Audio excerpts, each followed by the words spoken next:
Hey, welcome back. I'm going to try to make this fast just because I don't think there's too much that needs to be said. I just want to give my thoughts really quick on it. So, Henry Cavill and Games Workshop have announced that they are partnering up with Amazon to make a Warhammer cinematic universe essentially, and that's pretty neat. So we're going to get some Warhammer TV shows, some Warhammer movies. Not 100% sure what because we don't know anything.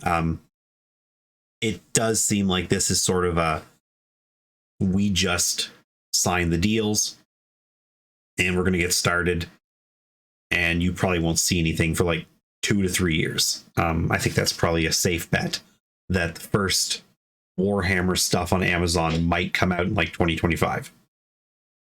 And I think for that reason alone, there's not too much reason for us to get super excited. You know, we are a ways off of hearing anything, let alone seeing anything, because they have to decide, first off, what are we going to do? Now, I'm just going to say really quick, if you're somebody who is going like, oh, they ruined Rings of Power, they ruined Wheel of Time, they're going to ruin 40K, I don't think that's true. They didn't do a great job with those shows. I can agree. But I can also say that as somebody who's not a fan of Wheel of Time, I didn't hate the Wheel of Time. I saw problems with it, but I didn't actually go, oh, this is terrible. Like, it seemed fine to me. It just seemed kind of, I don't know, there was just something off about it. It just seemed a little too like bright. I don't know how to say it.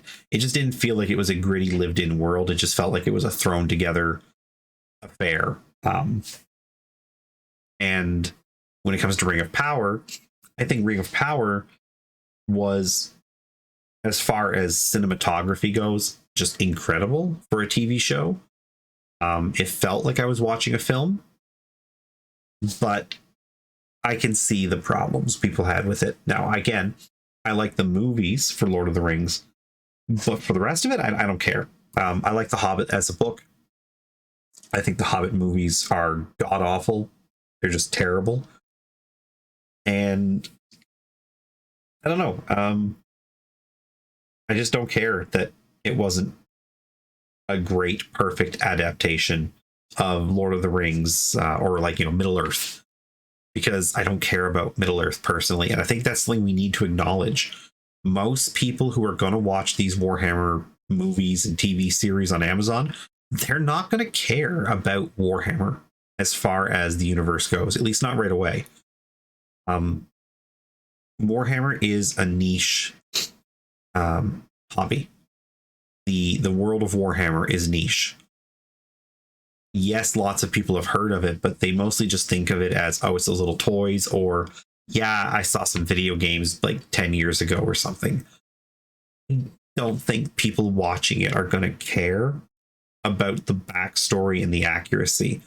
And while that's not good for us as players and lovers of the hobby and the series, it is something we do need to acknowledge that Games Workshop have for many years slowly adapted and changed things about their IP, often in ways that we didn't like. And I think that's going to happen here.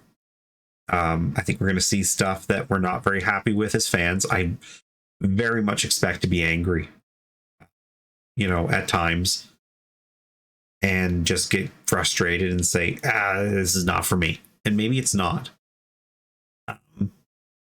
But, and the other side of this is that Amazon is a good fit for Warhammer if we're just talking about a platform that's willing to make offensive and violent content, to make disturbing content.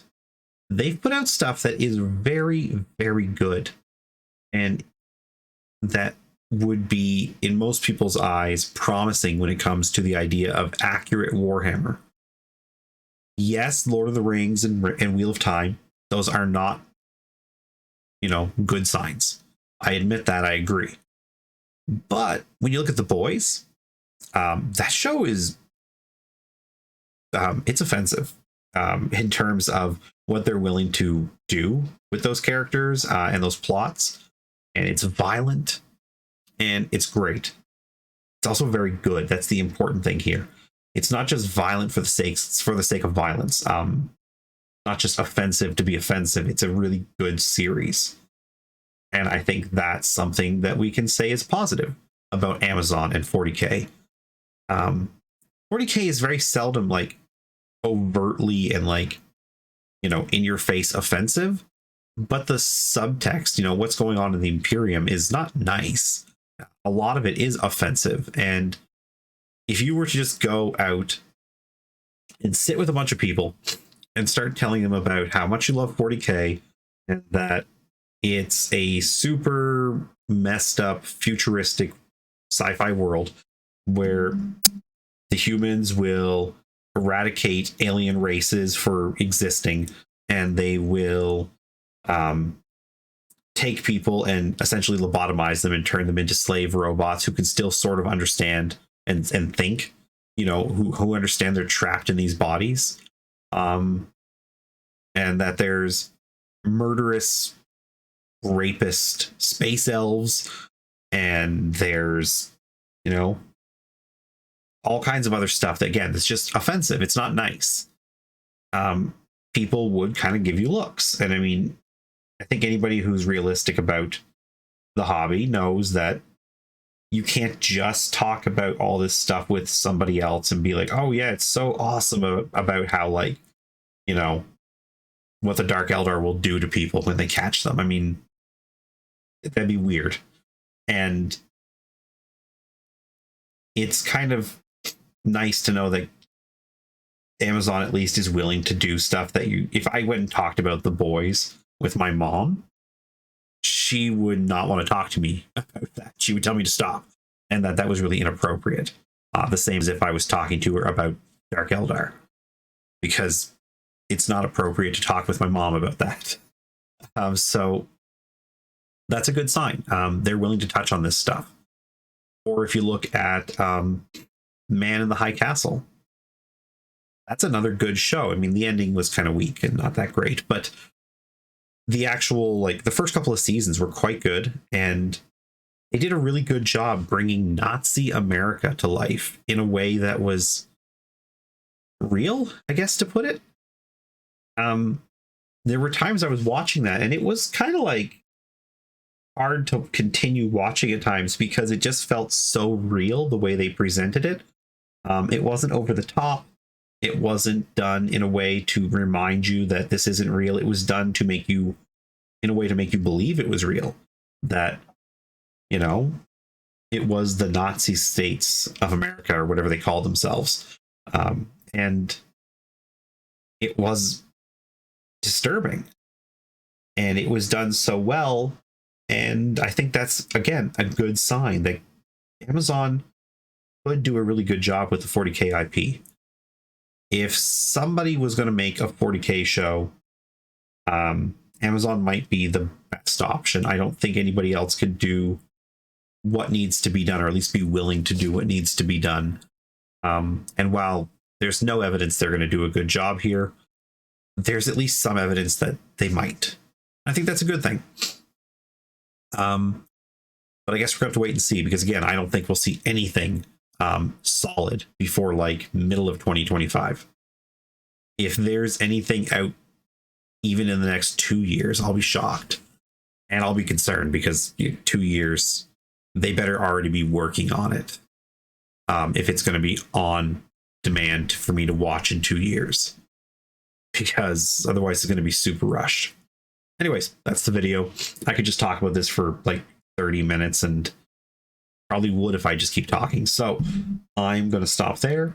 Let me know what you think about Henry Cavill being in this. I didn't really get too much into him. We all know how the community feels about him. So let me know what you think about Cavill being executive producer. And let me know what you think about Amazon being the ones that are doing this. Do you think there's any chance of a positive outcome? And if not, just tell me why, because maybe there's something I'm not even thinking of.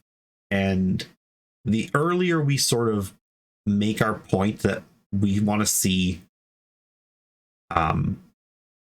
certain things happen. I think that's just for the best, because it's probably not going to be made to really get us watching. They probably expect us to watch. We should still make our voices heard, and hope that they do make the show or shows more at least in line with what we're hoping to see. But until that time comes, this is the end of the video. We'll see how this goes. So thanks for watching and have a great day.